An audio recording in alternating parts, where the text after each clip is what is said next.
I'm realizing when we're having this episode why it's so hard to tell people what it's about, like the podcast. I keep saying Shelby's a conservationist and I'm a therapist, and we're exploring how those come together. See, that's so much better than I'm like, it's an integrated healing approach to mind, body, and spirit, bringing together multiple disciplines and complex questions.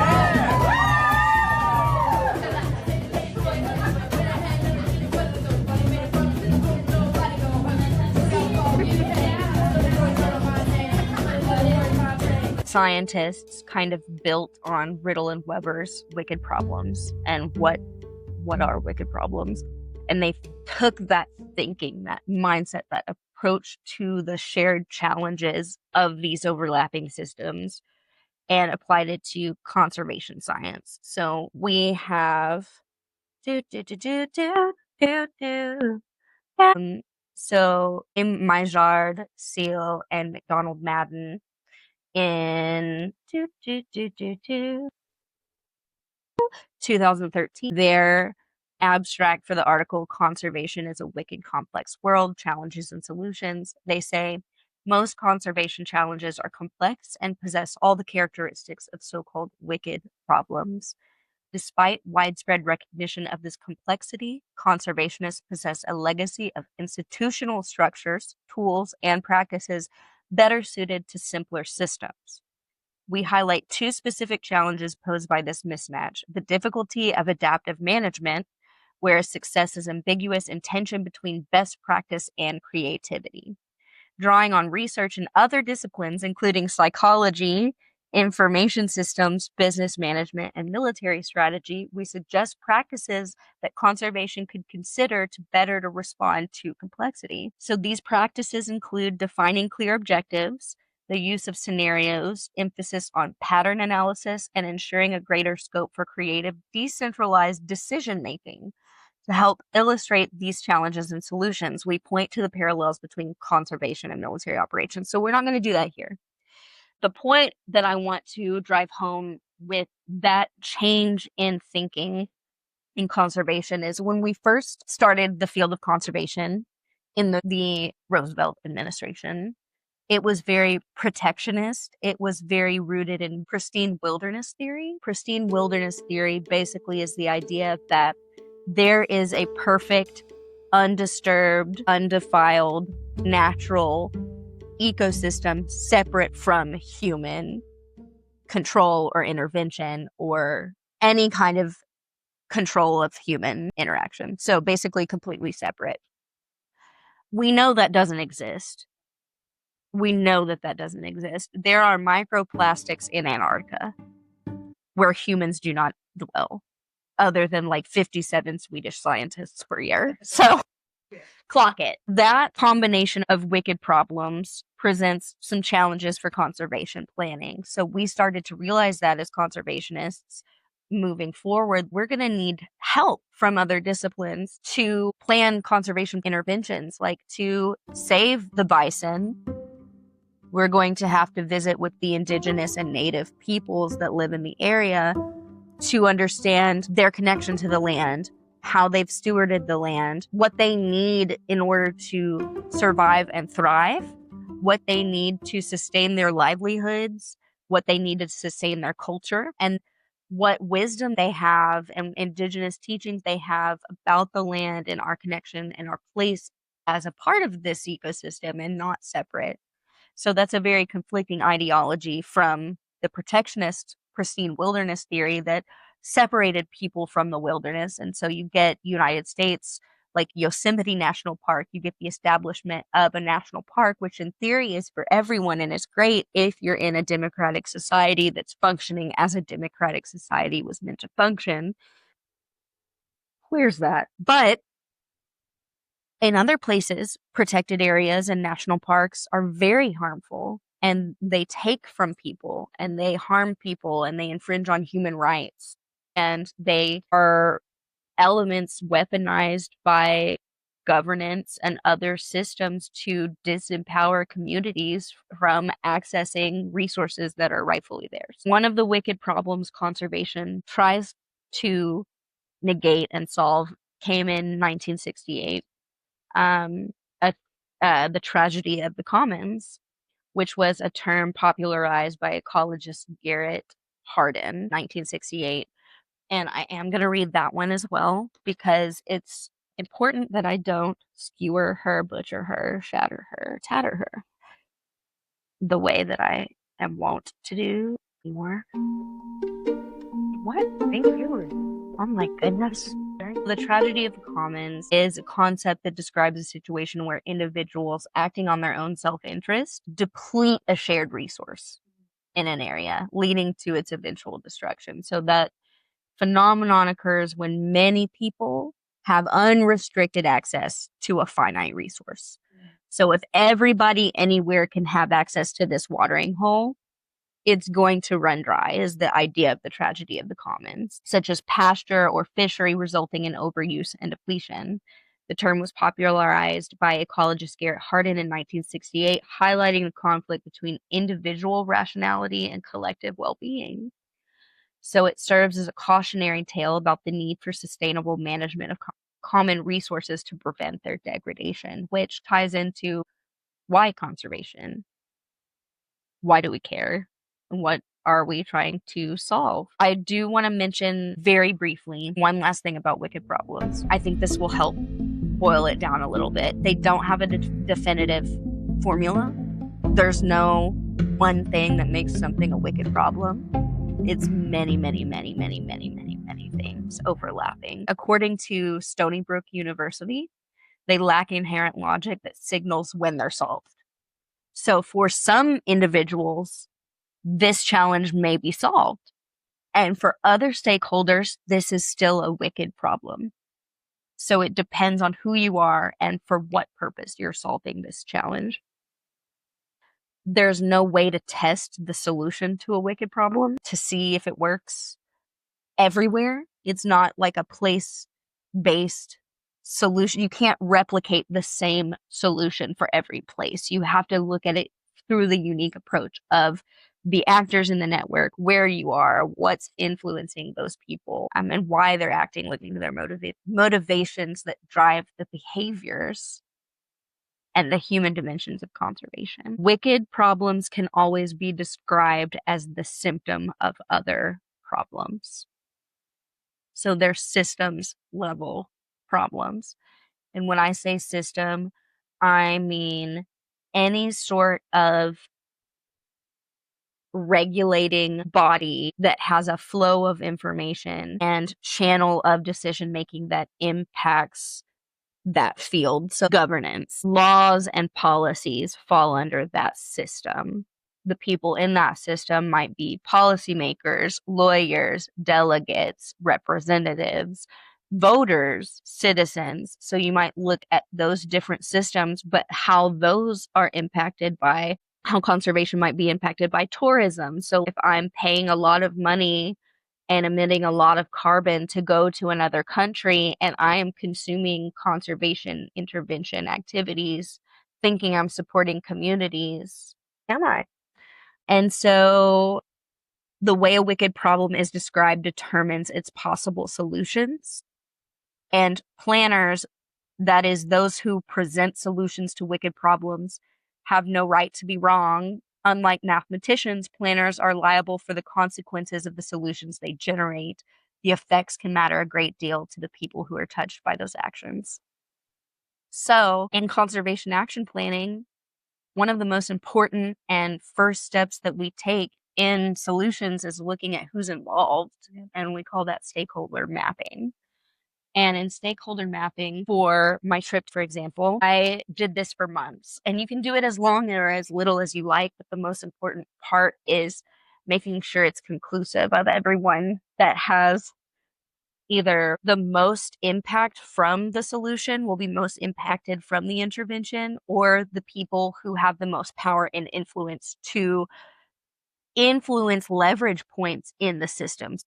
Push votes might be a leverage point, or spending power, where you spend your money, your purchase power might be a leverage point, or what you consume in terms of media, what you watch on the news, what news articles you share, what you buy. All of those things are leverage points in different systems that can impact conservation outcomes and human livelihoods.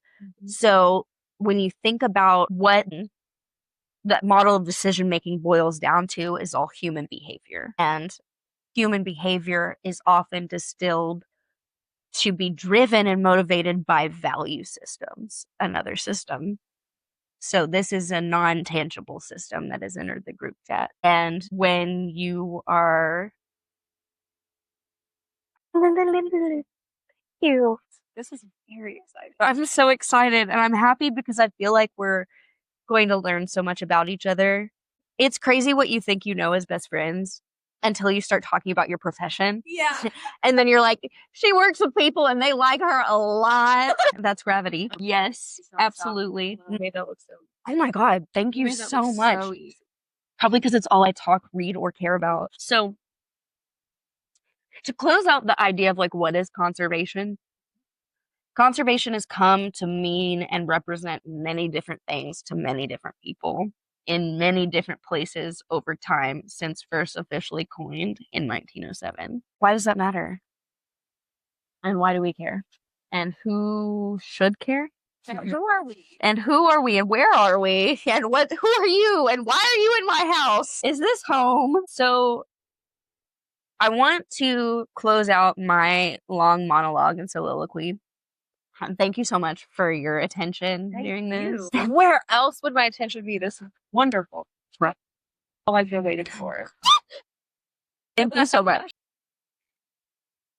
Putting people back in conservation is one of the things that is happening now in the field, and realizing that conservation is not just a scientist or a journalist. You can be a mental health professional and be a conservationist. You can be, there are a lot of trainings and things that go with that, but in the field, it's becoming more adaptable and more inclusive and more expansive and more innovative into the solutions and approaches. And that's why I'm so excited to be talking about this with you and to have you here, because one of the things I learned in my last year at grad school was just so much. First of all, like how different theory and practice can be in every field, I'm sure, but just how much we have to learn from each other and how enriching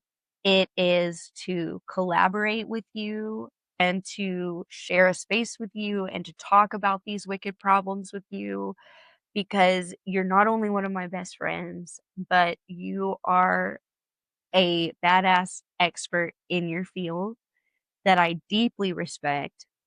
And I know that you've worked your little behind off for many moons to be where you are. You're a business owner, you're your own boss, you are a spirit guide in a very dense material world. And I am so thankful to have you here. I'm thankful that you're my friend. And I'm hoping that together we can kind of understand why people be peopling, why they people so hard, and how we can get them to people together.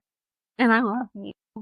And thank you so much for being here with me. Your expertise is going to come in so clutch, so very handsy. And the last thing I want to talk about until next time is people in conservation, not just about climate, habitats, or endangered species, but it's an ecosystem. And I think that starts from inside the field and building community across disciplines, across sectors, and across geographic boundaries. And I think that we all have to work together to share our expertise and our wisdom and our lived experience and our stories and our voice to better address these wicked challenges, but also to understand ourselves a little more and like communicate with each other better in a way where everyone feels seen and heard and everyone feels that there is a solution to this wicked problem and it's not just solved for a few. I don't remember it. And the last segment is behavior change and the human dimensions in conservation action planning, which we've talked a lot about already. But one thing I want to kind of tee up as I move more into questions for you related to conservation action planning as you see it now, with your understanding kind of this context of the field, bringing your professional expertise into this work through the lens of like a behavior expert and through the lens of someone who knows about the psyche and knows about human behavior and knows about social dynamics and social structures and how decisions are made and how values drive behavior. And I want to kind of witness and harness some of that magic that radiates off of you and infuse that into the conservation landscape. And I've already seen it live when we were visiting. We were walking through Radnor State Park and I was watching from behind, and you guys were walking in a firefly lit trail of bliss and paradise. And he was asking you questions that he's never asked me. And I was like, why? At first I was like, what? Why didn't he even ask me? I would make, and then I realized I wouldn't. And he didn't ask me because he knows that. But he looks to you as an expert.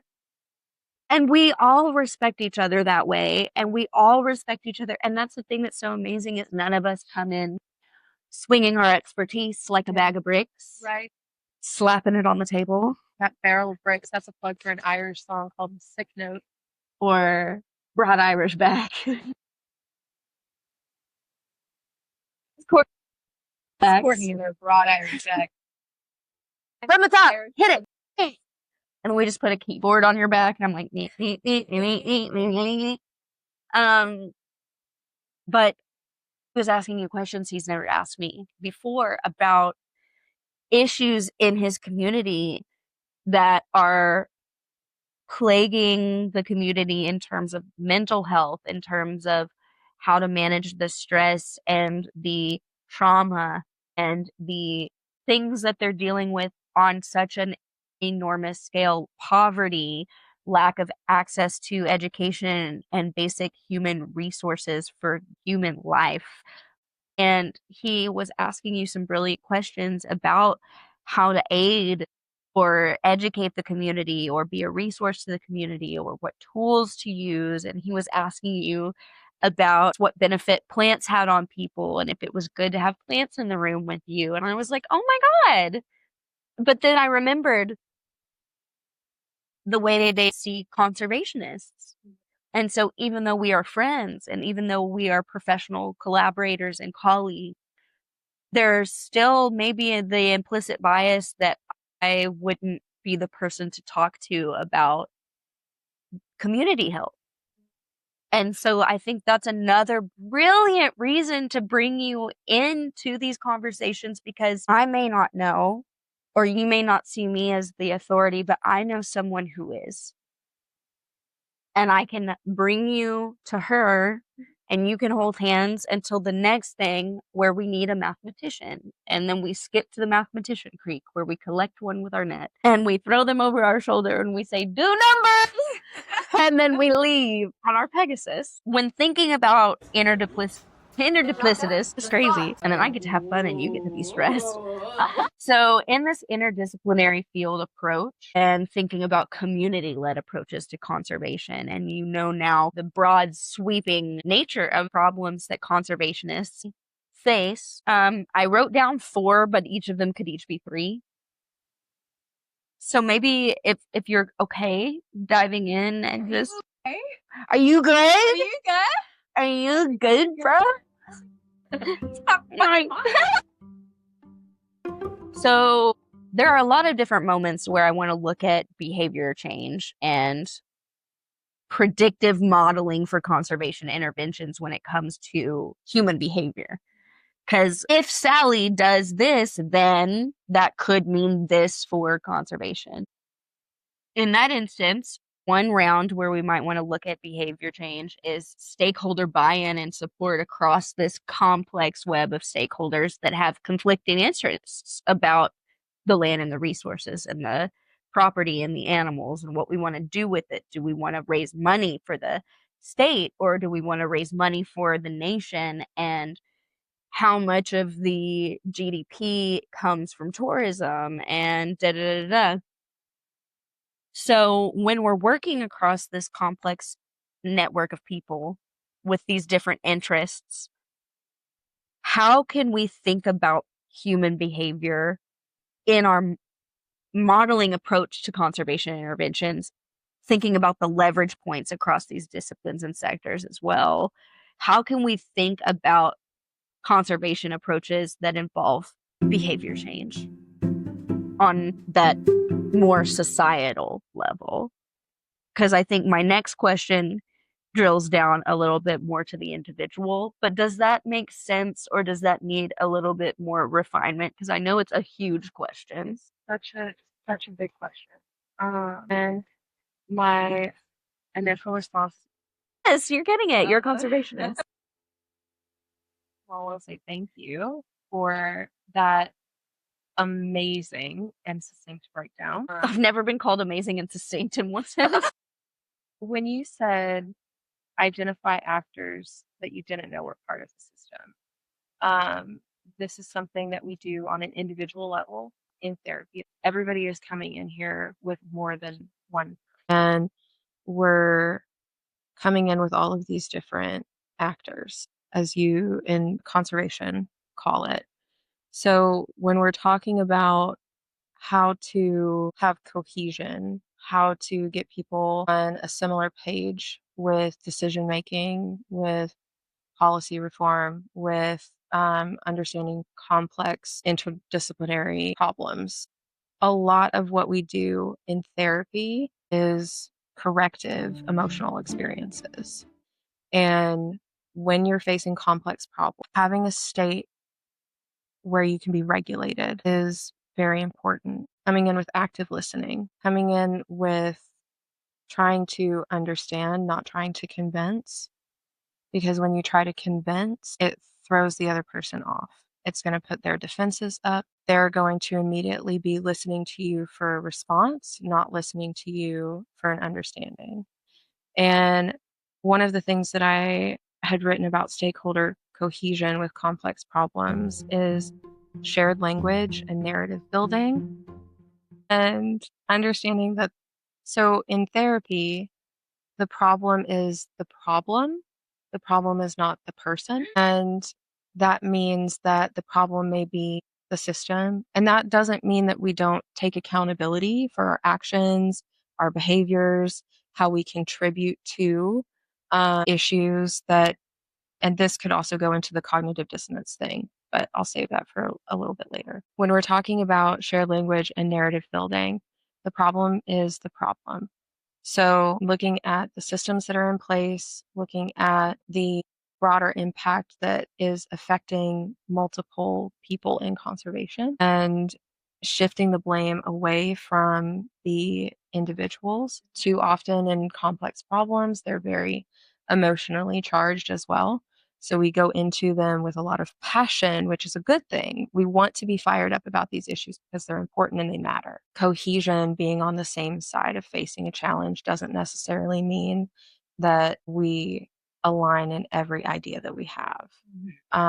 But cohesion means that we have a space to bring all of those different ideas to the table. And active listening and validation, and then boundary awareness, power, responsibility, and expertise. I think all of those have a purpose and a place when we're talking about cohesive planning and complex issues. Did I do it? Snaps for I love that. Thank you. Wow. Do you think that having shared values is essential for cohesion? So I think that shared values can absolutely go into balancing decision making. Values are something that come into the therapy space every single session, whether it's conscious or unconscious. Acceptance and commitment therapy is yes. So acceptance and commitment therapy, lovingly dubbed ACT, it was developed in the 1980s by Stephen Hayes. And I love ACT.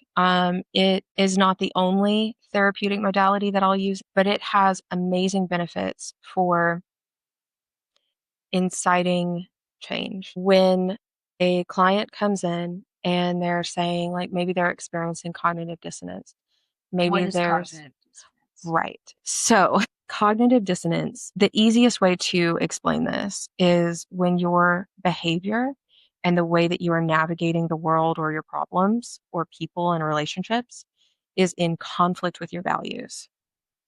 Girl, why we do that? Yeah. Why we do So, that? values, beliefs. Yeah.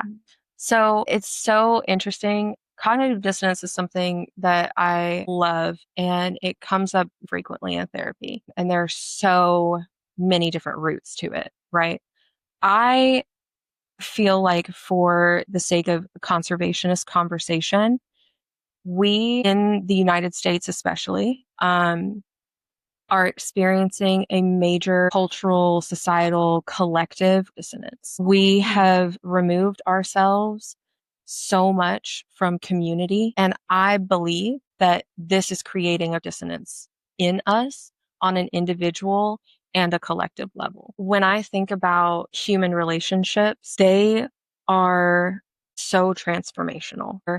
When I'm doing couples counseling, I love my couples. I'm so inspired by my couples. When you watch people in front of you work through really heavy, complex issues, it gives you so much hope and faith in corrective emotional experiences and co-regulation.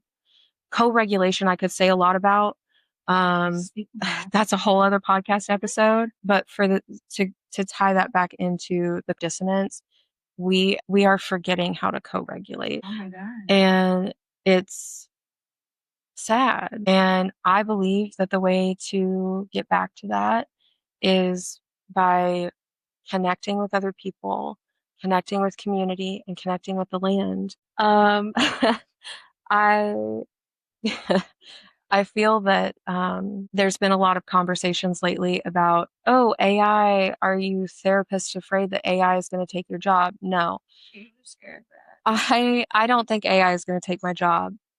I think that if we go back to community, that will make therapists less necessary.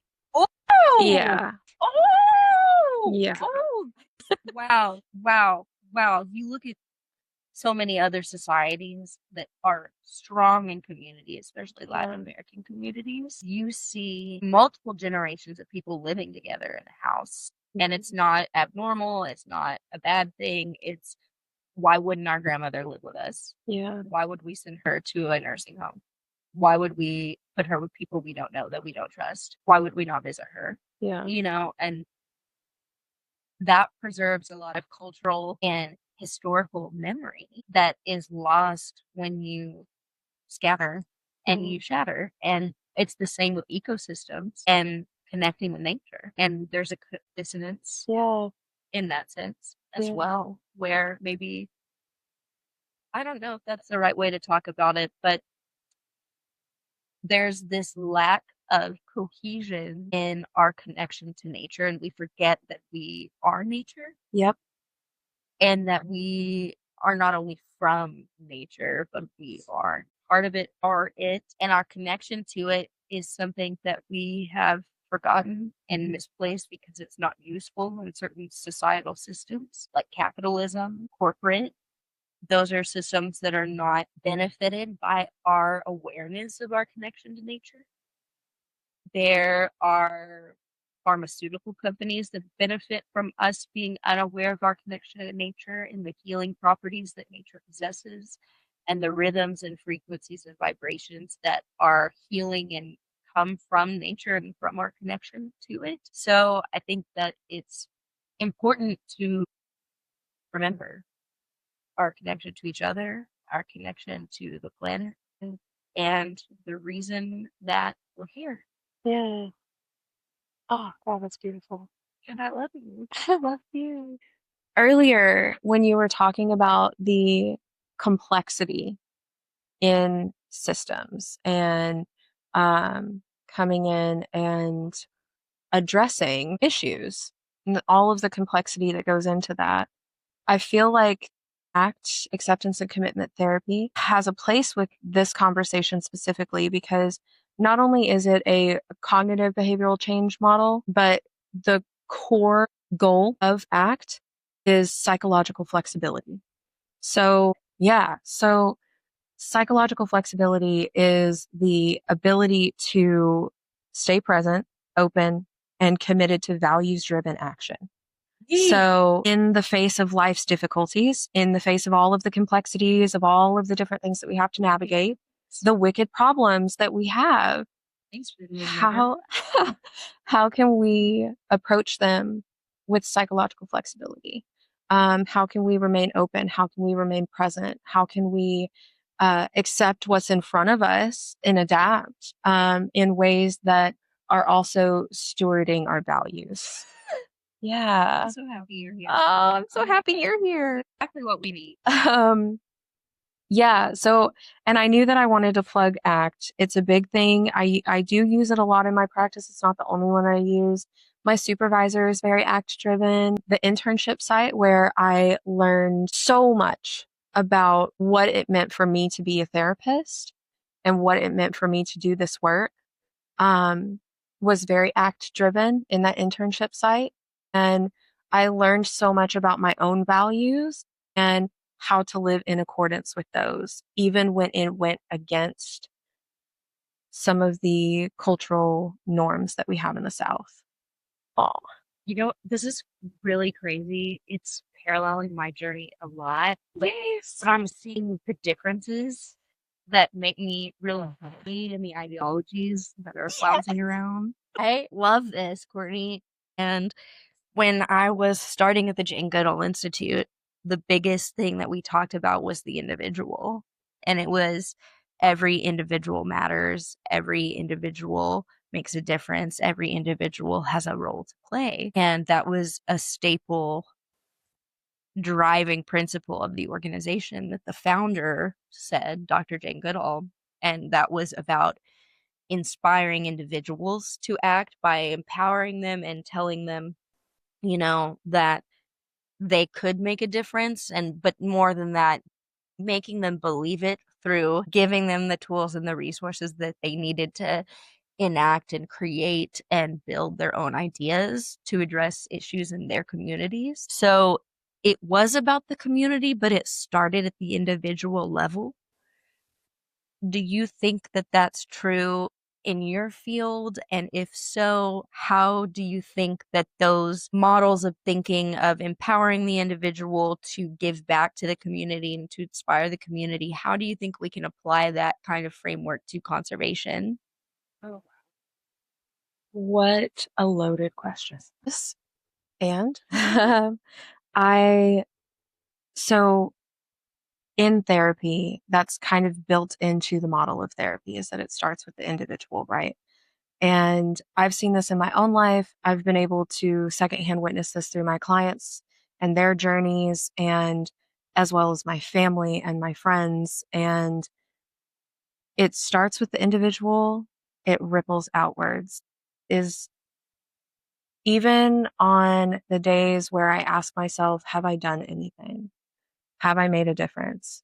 There are always signs of ripples all around me of this work. And You've impacted leverage points in the systems.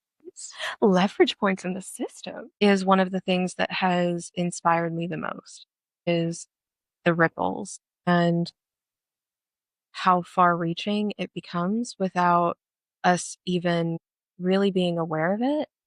And I don't think that we should ever deny our impact. I don't think that we should ever downplay our impact when we are living in our values, when we are living in our light, and when we are sharing that from a clear and compassionate space. It changes lives. It changes lives. And I love that you used ripples, and I'm thinking web. Yeah. And they're both two natural elements, like very, very nature rooted terms. Yeah. To define community action and connection and behavior and shared values and transformative change and the ripple effect that individual behavior has on community outcomes. And I love it. And I think that the why for conservation is transformative change on a systems level, addressing the challenges that benefit nature and local communities around the world. So, what is a local community around the world? So, what I mean is, another thing that Jane used to say is think globally, act locally. And by taking action every day, even if it's just a little one, just deciding to recycle or researching how to recycle. Like I Googled, how do I recycle? That's step one. Step two is, okay, where can I recycle in my community? Step three, doing it. It's different decisions that lead to different behaviors based on these shared values that change lives around the world just by showing up every single day and deciding to make intentional, conscious, informed decisions that impact not only your life, but the people around you, because that creates this global network of transformative change. I am reminded of an Irish meditation. Right. And it talks about how I first need to find peace within myself, need to find peace with my neighbor, and then I can find peace with my community.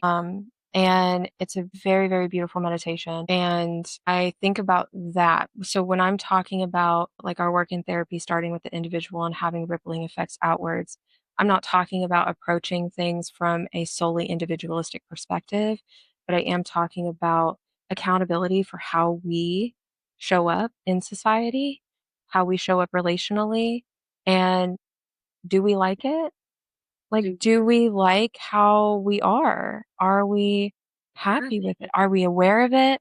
Is it all trauma responses? Like those kinds of things. Yeah. And how can we have that psychological flexibility? How can we have that peace?